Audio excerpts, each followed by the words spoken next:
If someone had told me some of the things I'm about to share with you before I had a baby, it would 100% have made my postpartum/pregnancy journey a whole lot easier. So I'll be the person I wish I had to you and to future me, in case I need a reminder. Hey, my loves, welcome to Momdates.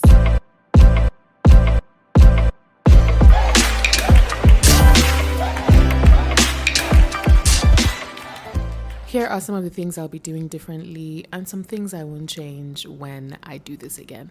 If you've never had a baby, consider this your pep talk before having one. This is actually a topic dear to my heart, so let's get right into it, okay? I was definitely on this table, and if I could do one thing differently, it would be this as well. It is actually not a thing of pride for you to, at your big age, be saying, oh, I've never been to the hospital before, or oh, I've never done a check for myself before, or oh, I don't know what my genotype is.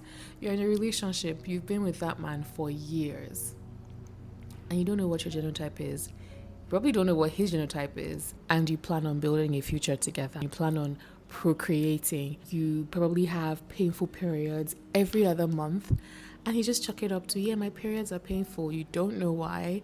You've never been to the hospital. I used to be on the table of, oh, I never fall sick. The only sickness I have is malaria, and if I take a few pills, I'll be fine. Until I got pregnant, and obviously I went through the most intensive checks ever. Like, they will check every single thing. They will check for hepatitis, HIV, for all sorts. They will check every single thing about you to make sure that you're healthy enough and you're good. They'll check your blood pressure. They'll check everything, your weight, just to make sure that you are fine enough to carry a baby. Imagine my shock when I was weeks gone. I go to the hospital and they tell me, oh, madam, you have fibroids. And I'm like, come again? I had no idea. It was something that was going to cause issues. That's how I would not have known, because I didn't check. So check yourself. Okay, so this next one I would definitely be sticking to, and that is to choose a good hospital. If it's a midwife you want to use, choose a good midwife. If it's home birth you want to do your research on the home birth people. Make sure that they actually know what they're doing. That's one thing I did when it came to my hospital. I did a research on the hospital, and basically all the gynecologists in their hospital, I did my research before deciding to settle with them. Again, it is not a flex for you to be saying that, oh, in my hospital they used to conk women. If you don't spread your legs well, they will slap your thigh, or they will tell you, oh, when you were screaming, you were enjoying it, Abby. Now it's time to have a baby, you are shouting. Shut up. It is not a flex for you to be saying, oh, in your hospital they maltreat you. It is abuse, in my opinion. I feel like if people knew how much of a life and death situation pregnancy and bringing a child into this world is, you would be very, very careful with who you put your life and the life of your child in their hands. Obviously, ultimately it is in God's hands, but also it is also in the hands of whoever is on duty that night to bring your child into the world. So you have to make sure that they know what they're doing, that they are compassionate, that they are empathetic, not people that would see you in pain and think, yeah, we do this every other day, whatever, it's not new. And how you would know is from your antenatal sessions, the way they treat you when you go for antenatal. Ask to see the labor rooms. Talk to people that have had their babies in that hospital before. Do your research. Don't play. Okay, I've heard too many stories of hospitals doing women dirty and women passing away in the process. I'll give you a personal story. If you didn't know, I carried my baby with fibroids. When it came time to have the baby, I remember telling the surgeon at the time that, oh, since we're doing a C-section, can you just take out the fibroids at once? He literally looked shocked that I actually made that request, and he told me, madam, I can't do that. A fibroid operation is another major surgery on its own. It can't be done alongside a C-section. I've heard of people who have done it at the same time, but I feel like it has to be a specialist that would do that. Mine was an emergency situation. Shortly after, I saw a case of a woman who died because the hospital took out her fibroids and the baby at the same time while she was having a C-section. That's why I said pick your hospital very, very well. Don't put your life in the hands of people who don't know what they're doing. Okay, so this next one is something that I am guilty of and I would definitely not be doing again. And that is waiting till I was in my third trimester to start shopping for things that I will need when I have a baby. I don't even know why I did it. Honestly, I don't know why I did. I feel like for the most part of my pregnancy, it didn't feel real. It only started to feel real when I was about to pop. Okay, when I was in my second trimester, it still felt like I was playing. I was still very like, I can't believe I'm actually about to have a whole baby. It didn't dawn on me until my third trimester when I was heavy. Speaking of heavy, you would be heavy. You'll be uncomfortable. So third trimester, in my opinion, is not even the time for you to be rushing, buying one thing or the other. No. Third trimester is the time for you to rest. If you're going to even be doing exercises, it's exercises that will obviously get the baby out faster or would help you during your labor.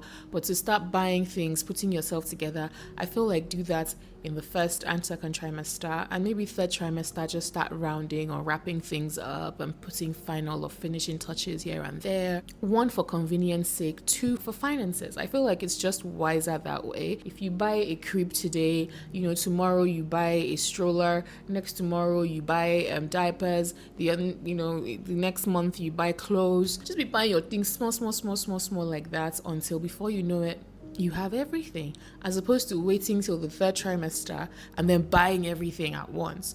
That costs a lot of money. The way Nigeria even is, everything is increasing as the day goes by. So if you see something today, if you check tomorrow, the price has probably doubled. Third trimester, I'm going to tell you for free, you're going to be heavy, you're going to be uncomfortable. So the last thing you want to be doing is going to the market. I went to the market in my third trimester. I will never do that again. And it now had the audacity to rain. If my mom is watching this, I'm sure she's laughing because we went together that day. It was the funniest thing. We had to find shelter. Once it stopped raining, we came out again and we were going, and it was just really, it was such a stressful day.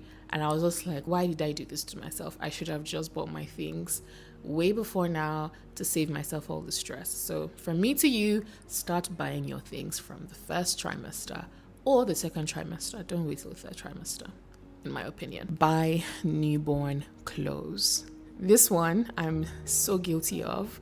I think I watched too many videos of people talking about, don't buy newborn clothes. Babies grow so fast. They'll grow out of it in a week or two, 3 to 6 months, 6 to 9 months. Those are the clothes you should buy. Don't buy newborn clothes. It's a waste of money. I listened to too many people who said that. But I'm here to tell you for free. Don't be like me. When my baby came out, I had 3 to 6 month clothes and she was swimming in them. There is no age that your baby will not still grow out of their clothes. Okay, people who say they will grow out of being newborns in a week, I don't know what kind of babies y'all have, but my baby didn't grow out of her newborn clothes until about a month, even 2 months. What are you talking about? She came out tiny. Babies come out very tiny. Okay, there's a reason why they have newborn things. Buy the newborn clothes. Maybe not too much, okay, but definitely buy some because you would need it. You don't want your baby to come out and be looking like Baba Sue in their clothes. Heaven came out and her clothes were so baggy, I was embarrassed. Like, oh my gosh, I can't believe what I'm looking at. Okay, so buy the newborn clothes. I see these videos all the time. Nest with me as a 32 weeks pregnant mama. Nest with me. It's content, but it's not actually nest. Okay, get ready. It might feel, especially for first time moms, I don't know if it was just me, but I feel like until the moment they showed me my baby and said, look, confirm that she's a girl. Every time I remember that day, I literally just get goosebumps all over. But until they showed me Heaven and they said, look at your baby, it didn't feel real. I just felt like I had overeaten and my stomach was so big. Okay, it did not feel real. So I don't know why I bought things. Everything was in the house, but I didn't open them. I don't know why I did that, but I did. I bought them. It stayed in the packaging until I brought the baby home. It was until we came back that we started opening things and putting them together, which in my opinion just did not make any sense. Okay, I should have definitely put all those things together before the baby came because it was just too much pressure, too much to do. There's already a lot of pressure with coming back home with a newborn and trying to settle into our new life. To now start worrying about, we've not put together the cots, we've not put together the bathing station, we need to put together the trolley, we need to do this, we need to do that. No, do all that before the baby comes. So nest, wash the clothes, Arrange them in whatever, in the wardrobe, in whatever it is that you're going to need. Arrange everything. Be ready, because trust me, coming back with a baby, your whole life is about to change. Like your whole setup, your whole situation is about to change. Your sleeping arrangement, everything that you're used to, everything as you know it is about to change. So you don't want to have to start putting things together on top of having to figure out all that. I did that, and I hated that I did that. I hate that I did that. It was so much stress. Elo was the one who bore the brunt of everything, because he was the one who had to couple everything. When we got home, I was just there, helpless. I couldn't even help him if I wanted to, because obviously I had just had surgery. I couldn't move around much. I couldn't do anything. I couldn't bend. I couldn't even walk well. So he had to start doing everything. First night we came back together, her crib wasn't set up. She had to sleep on the bed with us. I literally slept on the edge of the bed. Ilo had to sleep on the edge of the bed as well, because obviously we were scared we were going to squish the baby or something. So it was such a weird arrangement. It wasn't until the next day before we coupled the crib and, she started sleeping in her crib. It's not a dream. It is happening. There's about to be a baby in your house. Okay? You did not overeat. There is about to be a baby in your house. Eating, crying, shitting, burping, puking, doing everything that babies do. So you have to be ready for that baby when they come. So when you go for your antenatals and everything, they will give you vitamins, they will give you folic acid, they will give you blood tonic, whatever it is that you need to make sure that your baby and you are, you're both healthy. They would give it to you. Take it religiously. Take it diligently. Okay? Don't miss out on it. Don't miss out on your antenatal appointments. It is so important. It can save your life. It can save your child's life. Don't miss out on it. If they give you a certain date and say, come in on so and so day, go. I remember in my case, the day before I had a baby, we almost didn't go for my antenatal appointment because it had rained and my street was flooded. We couldn't get an Uber that day. It was so difficult to get out. So we almost cancelled. But guess what? I got to the hospital and my water broke in the hospital while I was waiting for my doctor's appointment. Okay, so imagine if that had happened at home. I probably would have still, gone to the hospital, but it just made more sense that I was in the hospital. So don't miss your appointment. Don't miss your regular checks. Always, always go. If you have to do scan, if you have to do anything, do it. Okay, it can save your life. It can save your baby. I see people say, oh, I'm 4 months pregnant and I'm not even registered for antenatal. It is not a flex. You've heard stories of people who don't do it and they turn out fine. Fine, that's them. You're you. So do what's best for you. Do what's best for your baby. Don't feel guilty for not immediately getting all the feels. This one is word to me because so obviously before I had the baby, there was anticipation. Oh my gosh, we're about to be parents, our baby girl is coming. We had a name, everything, we're ready for her. And then, she came. And this is me being 100% with you guys. I did not immediately get all the feels. I did not immediately go, oh, you're my world. I can die for you. I can't live without you. And everything that mothers feel for their child. It didn't immediately come to me. It took a while. This is a safe space, right? All right, so let's go. There were days when I was like, what have I done? What have I done? There were days when I would go in the bathroom, lock myself up, and I would just cry. There was this particular day. Ilu had gone to work. It was me and my mom and Heaven at home.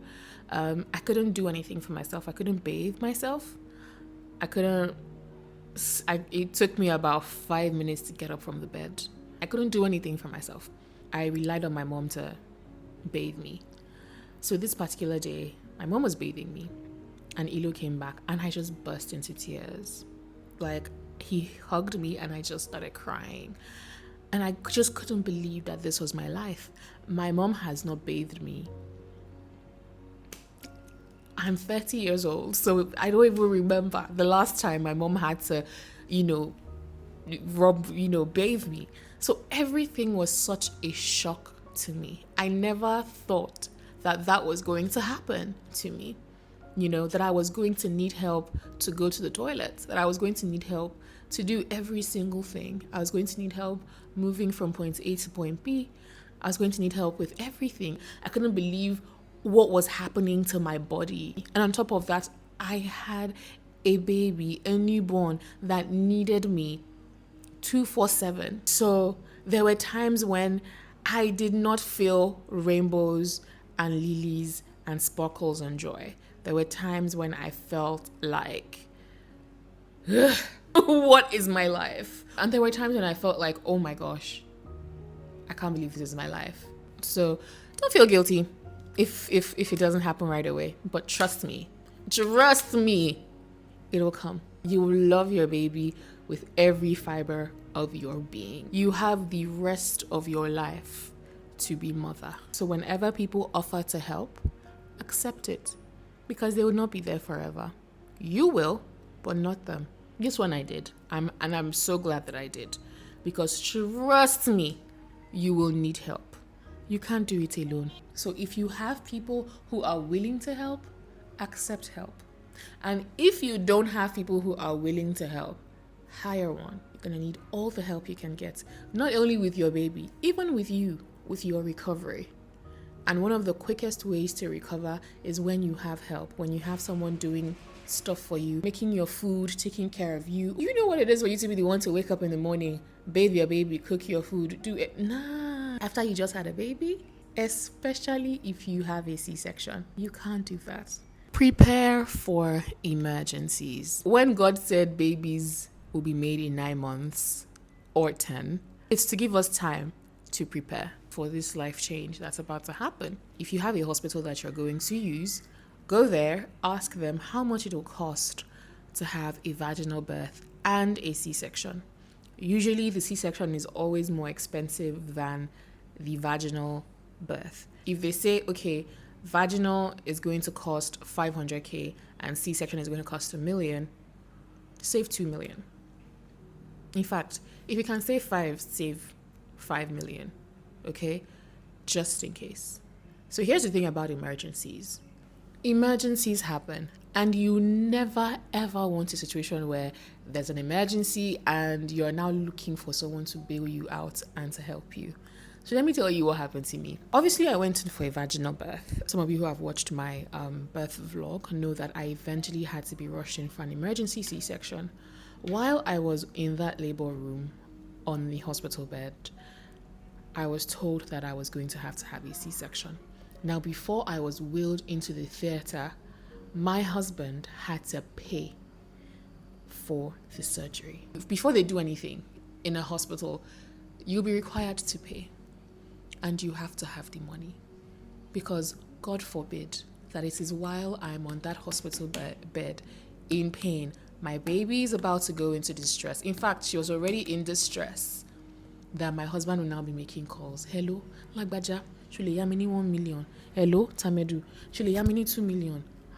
You don't want to play with your life. You don't. In any way, shape, or form. You don't want to play with your life. You don't want to play with the life of your child. So, be ready. If you have to borrow the money, go and borrow it. But you know what? Just have it.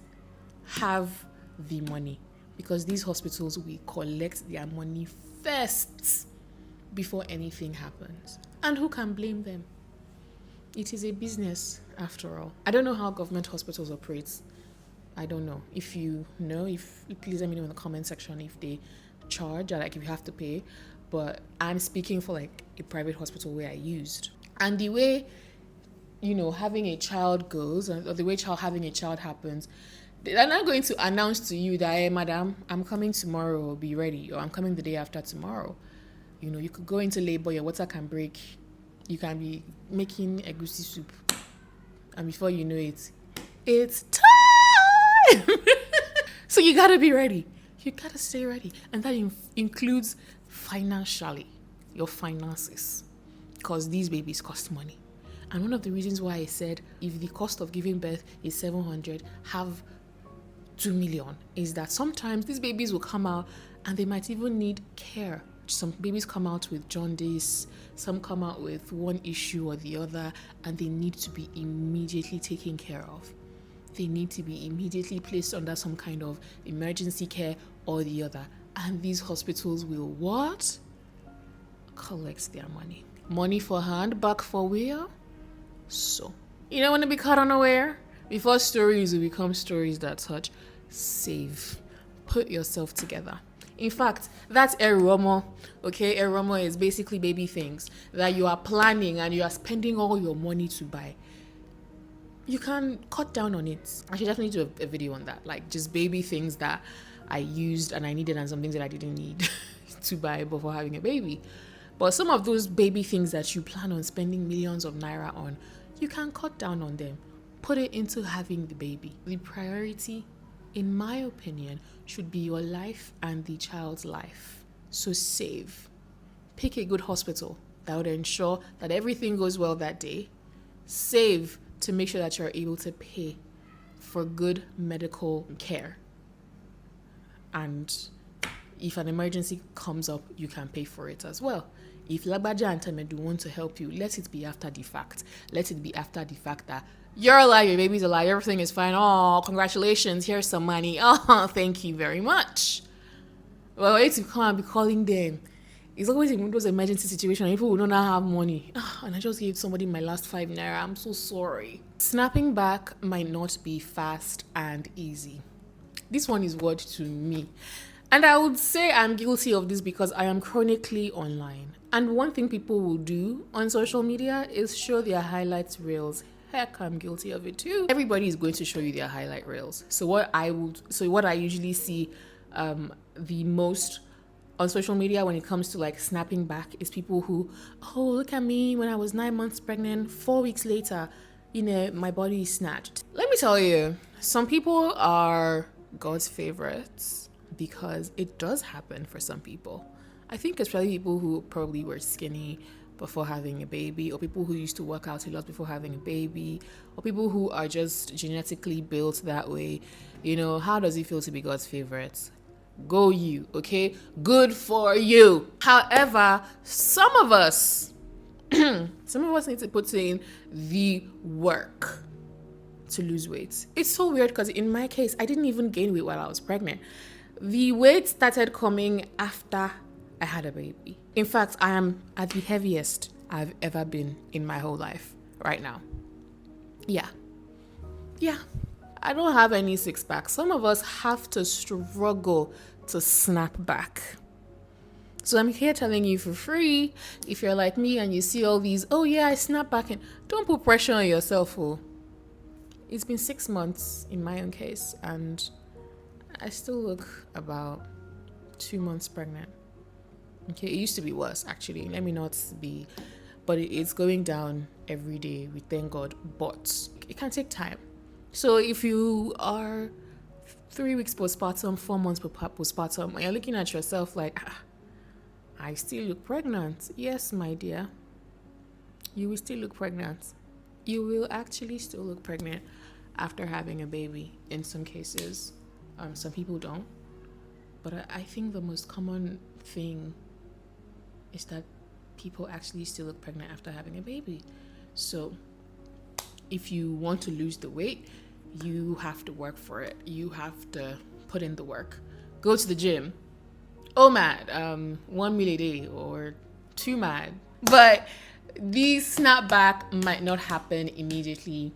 Don't let that get you, sad or anything. But if you want it, you have to work for it. If you want it, you have to work for it. No visitors in the hospital. Now, this is one thing that I would be doing differently when I have my next baby. If any of my friends are watching this, is it is or are? I don't know. I'm sorry. Okay, but yeah, I'm not going to have visitors at the hospital next time. I say this because even though I was smiling and I was putting up a front that I was, happy to see you guys, I wasn't really happy to see you guys. I was struggling. Okay? I was struggling with night sweats. I was bleeding like crazy. I was traumatized. I just had a baby. My body had just gone through the most rigorous procedure that it has ever had to endure in my whole 30 years on earth. I'd gone through so much. You know, you have all these people coming in, they're so happy. Kiki, oh my god, you just had a baby. Oh, congratulations. You know, everybody's so happy. But you're just like, yeah, thank you. I'm not gonna do that to myself again. No, I am not going to. If you want to come visit me or visit the baby, come to the house when I've settled down and I'm in a much better headspace and ready to receive guests and visitors. There was a time, I think it was towards like 7 p.m. or I don't even know if it was 6 p.m. A visitor had come to see me in the evening at the hospital. When Ilo told me this person was downstairs, I wanted to just take something and fling it at him. Like, are you being serious? Like, and at this time, some people had just left. I think my family had come or something, and they had just left. So people were coming. Like, obviously, I mean, they mean it in the best way possible. They want to say hi. They want to greet me. They want to congratulate me. But in that moment, I'm not going to lie. I wasn't in the best mental headspace to be receiving guests. Moni even had the audacity to come in her gym clothes looking snatched and sexy. Girl, if you're watching this, I was like, oh, look at this girl. She looks so sexy. Am I ever going to look like that? This is me being 100%. Do you understand? So, yeah, I'm not going to be having guests come visit me at the hospital when I have my next baby because it was just too much. I just wanted to sleep. And they were giving me these heavy painkillers that just had me wiped. And obviously they were doing a lot for like helping me with the pain, but it was also like really, really heavy. I just wanted to sleep. Like I would barely close my eyes, and before you know it, oh, someone is here to see you.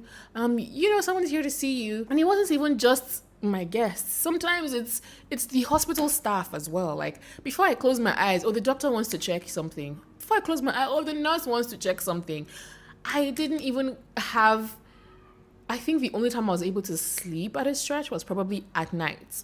But it felt like during the day, everybody wanted to come see me. And even though they meant it from the best place in their heart, I would not be doing that again. I just had a baby. I want to rest. I need to rest. I was in no position for playing host. I could not be playing host and be recovering at the same time. It was too much. It was too much on me, and I would not be doing that again. Okay? And I don't mean this in any sort of, whatever way. Nah, I just gotta put me first. I gotta put me first, and my loves, my family, my friends. I love you guys from the bottom of my heart. You know I do, but you're gonna be coming to the house. If you want to see the baby, come to my house when I am ready and when I'm ready. Pretty much. Okay, another thing that I would be doing. Now, this one is something that I will be doing, but I feel like even though I do a lot of it, I feel like I didn't do enough. And I'll tell you why. And that is to document more. One picture I regret not taking is the picture of me holding the baby in the hospital. I don't have a picture like that of me holding Heaven while we were both in the hospital. Like, I have pictures of me holding her at home, pictures of her by herself, but of me actually holding her on the bed and someone takes the picture.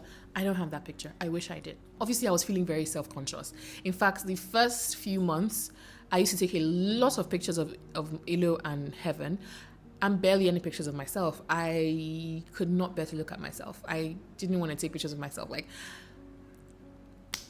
I'm so grateful that Ilo was able to just, force me to take some pictures and make some videos, because those are the pictures and videos that I'm able to look back on now and just see how far I've come and just see how little Heaven was. And like, these were her newborn pictures, and obviously like I want to be in these pictures, you know, even though I wasn't feeling like it at the time. Now that I feel so much better, I am grateful for those pictures. So document more, take those pictures. You might not feel like taking the pictures, you might not be in the mood, you might not be feeling very confident in the moment, but trust me, you would be glad that you did. One, to see how far you've come, and two, to just reminisce and just how fast time flies. Because when you have these babies, time flies. Like 1 second they're newborns and the next second they're smiling back at you. And the only way, in my opinion, to hold time is by taking pictures and keeping memories. When it comes to breastfeeding, all I can say is don't put too much pressure on yourself. I feel like until I had a baby, right, I didn't realize how much pressure is put on mothers. I thought it was fantastic enough that you're sacrificing your whole life, you're sacrificing your body to bring a child into this world. But it just seems like for society, for people, it's not enough. I mean, obviously you have to take care of your kid, granted. But even when you do that, society sometimes still shames you for it. It's crazy. There are some women who don't have the ability to produce breast milk. I feel like this is even a whole topic for another day. I could talk for a whole day on this topic without stopping, but I'm just going to briefly talk about it. When it comes to breastfeeding, it's not a one-size-fits-all situation. There are some women who overproduce, like they can produce for their kids and the next kid, okay? And there's some people that just can't do it. Like, they just can't produce. They would pump and pump and pump and pump, and what they will pump is not even enough to feed their child. And then you'll see people shaming them or talking about, oh, breastfed is best. Fed is best, in my opinion. Yes, breastfeeding is great. Yes, breast milk is great. It has a lot of healing components and this and that. But if you can't do it, don't kill yourself. Do you even know the mental and physical struggle that comes with breastfeeding? Now, that's another thing that nobody prepared me for. And I'm here to tell you that breastfeeding is another struggle on its own.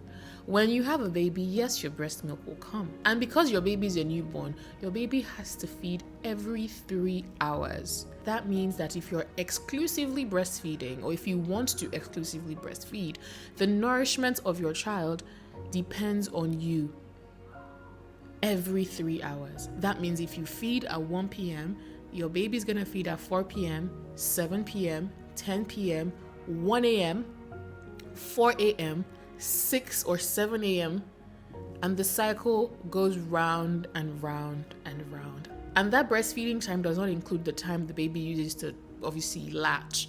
The baby will latch. Sometimes the baby might be there for 30 minutes to God knows how long until they are ready to stop sucking. Obviously, what makes that easier is pumping.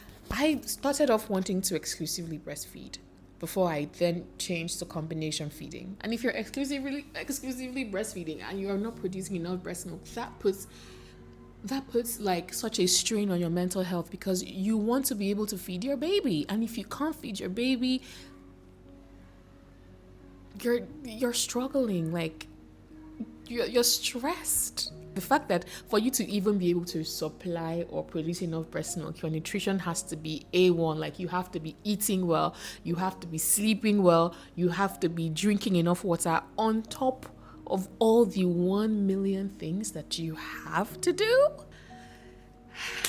Breastfeeding is a whole topic on its own. So I'm just going to summarize it by saying, okay, that one thing I wish someone had told me is to not put pressure on myself. Fed is best as long as your baby is fed. If it's breast milk you feed your child, if it's formula, if you're not producing enough breast milk, don't cry, don't fuss, don't kill yourself. In fact, I'm going to put a handle on the screen for my formula plug. She sells all kinds of formula, whichever one you want. Kendamil, Aptamil, Enfamil, all the meals, SMA Gold, SMA Pro, whatever one. She's the one I buy my shit from. Again, people will only share their highlight reels. They'll put it on social media. Oh, I filled 20 breastfeeding bags or breast milk bags, I filled all of these bags. My freezer is full of milk. Oh, my fridge is full of milk. Look at me, I'm a cow. Moo. And you'll be there feeling bad, like, is this not my mate? Like, how come I would pump and pump and pump and pump and nothing will come out?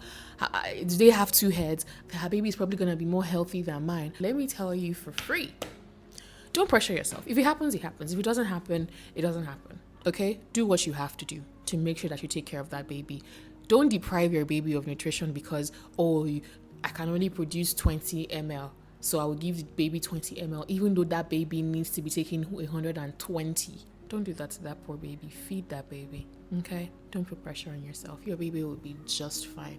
Your baby will be absolutely perfect. I was fed formula. My mom told me I drank nan. Sometimes, funny enough, I grew up with aunties and uncles. Sometimes an auntie will go to the market and buy nan.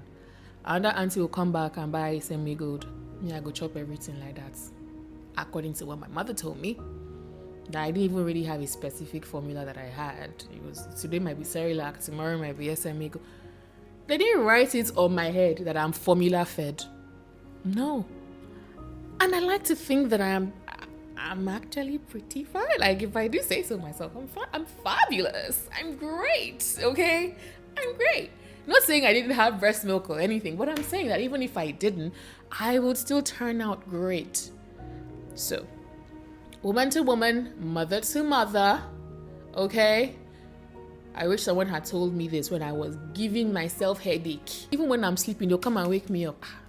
Baby has woken up, or she's hungry. She needs to come and pump.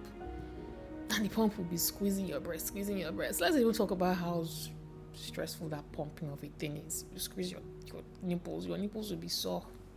How am I born full?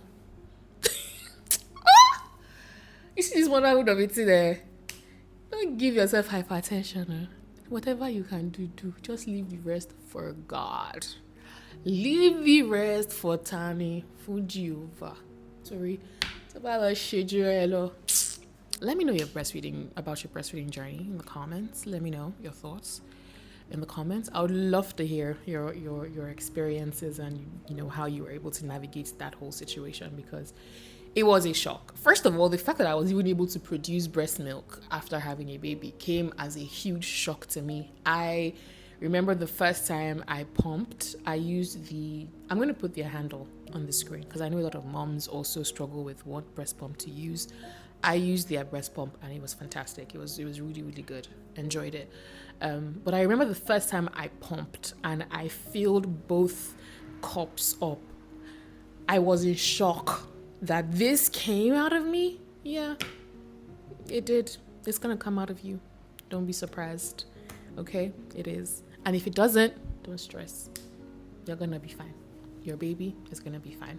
Okay? Lastly for today, I feel like I have talked so much. My mouth hurts. Lastly, I'm going to say, before the rainbow comes rain. When I used to envision myself having a baby and having a daughter, I used to think of all the, mommy and me pictures, my mini me, when she says mommy, when she goes off to school, just all these cute moments that you see with parents and their children. It's always when they are toddlers or whenever they start talking. Nobody really talks about, how the fact that for your baby to get to that stage, your baby has to first be a newborn. Okay? You have to go through sleepless nights. You have to go through long nights, identity crisis, night sweats, all these many things before you get to that point. Okay, those sweet, cute, cuddly, nice points that you see on the internet that makes you say, my ovaries, oh, I want one. Just know that before you get to that point, before you get to the rainbows and the snuggles and, cute bows and all the cute things you see, you see these baby boys, oh, he's so handsome, give me one. Before you get to that point, it's gonna rain. You're not going to sleep. You're going to cry. You're probably gonna get fat. Okay, you're gonna go through identity crisis. You're gonna go through quite the ringer. Okay, that's rain. But trust me, at the end of all that comes the rainbows. Okay, So like, bear it in mind when you're thinking of having a baby, and all you can think about is when they're a year old and 2 years old and going to school and doing all those cute things that you see. Just know that before you get to that point, you're gonna go through it a little, okay? It's not in any way to scare you. Like I said, I'm just trying to tell you things that I wish someone had told me that would have better prepared me for this journey. I'm glad that I've learned along the way, and that's why I'm able to share from my wealth of knowledge and from my experience throughout this journey with you. I remember the first time Heaven puked and it came out of her mouth and her nose, and we ran to the hospital. I literally was wearing PJ bottoms. If you look closely, you could probably see my ass because it was transparent. Rushed to the hospital, beat traffic lights because milk had come out of her nose. We got to the hospital. I could tell they wanted to laugh because they were like, oh, first time parents. They were like, oh, she's fine, it happens, she's okay, and then we went home that day. Obviously, how many other times Heaven has thrown up, I probably can't count on one hand, but now that she throws up, I'm like, oh, they're there. Because babies do that, they throw up sometimes, and you'll be scared at first, but you get used to it. So before all the cute, cuddly, rainbow and sparkly stuff, you're gonna go through some shit. It's nothing you can't handle. There's a quote I saw on Canva that resonated with me so much, and it is a quote by Nelson Mandela that says, it seems impossible until it is done. This whole thing I'm talking about might sound so scary, or I can't possibly do all this, but you actually can do it, and you will do it. Nobody fear pregnancy reached me. I wanted a baby, but I was scared to death of getting pregnant and the whole process. But look at me, I'm doing it. By the time I finish this video, I'll go back to doing it.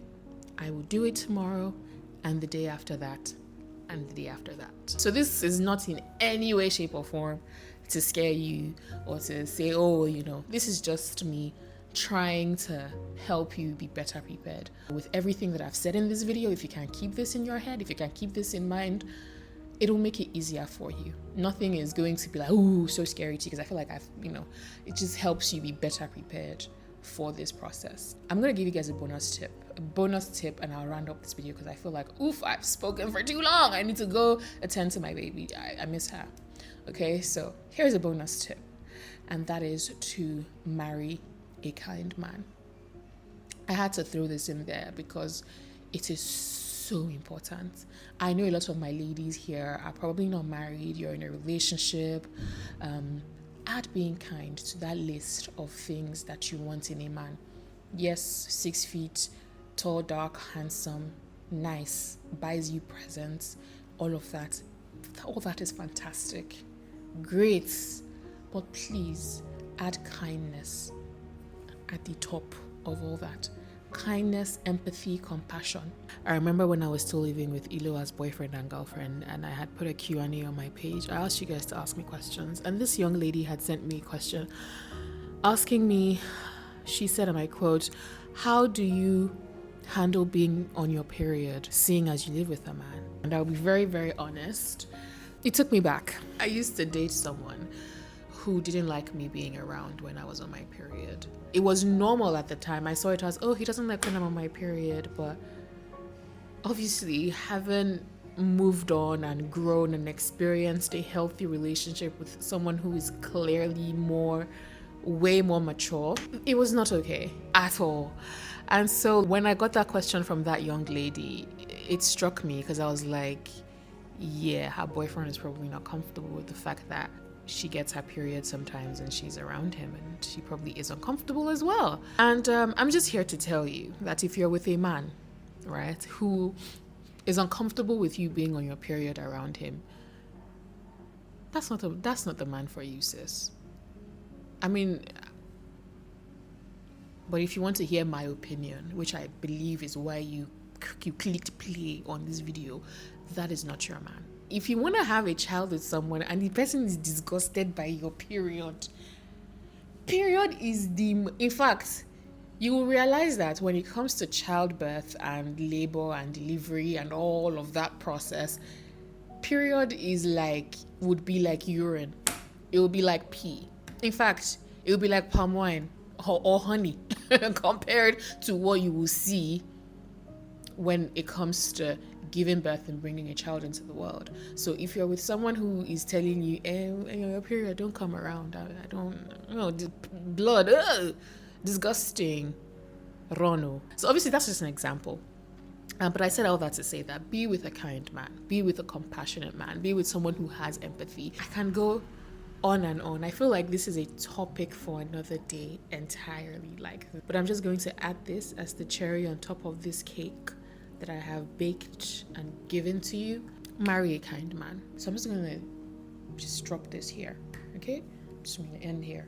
Hit pause as usual. We'll pick it up again. Yes, guys, I really, really hope that you've been able to learn a thing or two from my story. You've been able to learn a thing or two from what I've shared with you today. If you have anyone who is pregnant, who is currently in the trenches of postpartum, trenches of, the newborn phase, send this to them. Let them know that they are not alone. Send this to any mom who needs a pick me up, so she knows that she's not alone. There's something so comforting about knowing that you're not alone, and there are other people like you going through what you're going through and navigating it and coming out on the other side. So send this to anybody, send this to them. This could definitely help. This has been so much fun. I'd like to end today's entry by saying that I am so grateful for every single one of you. I'm so grateful for the warm reception that you guys gave me in my first episode where I talked about how I felt like I had lost myself. I'm grateful for every single comment on that video, every single word of affirmation, every single story that was shared with me in that video. I'm so grateful for every single one of you. I'm so grateful for this community. If you got to this point, comment pink. So I know you got, because I know this is going to be a very long video, and if you got to the end, you are the realest. You are the best. You're a real one. I hope you enjoyed it. Okay, I hope you enjoyed this video. Subscribe if you aren't subscribed. If you watch my videos and you're not subscribed,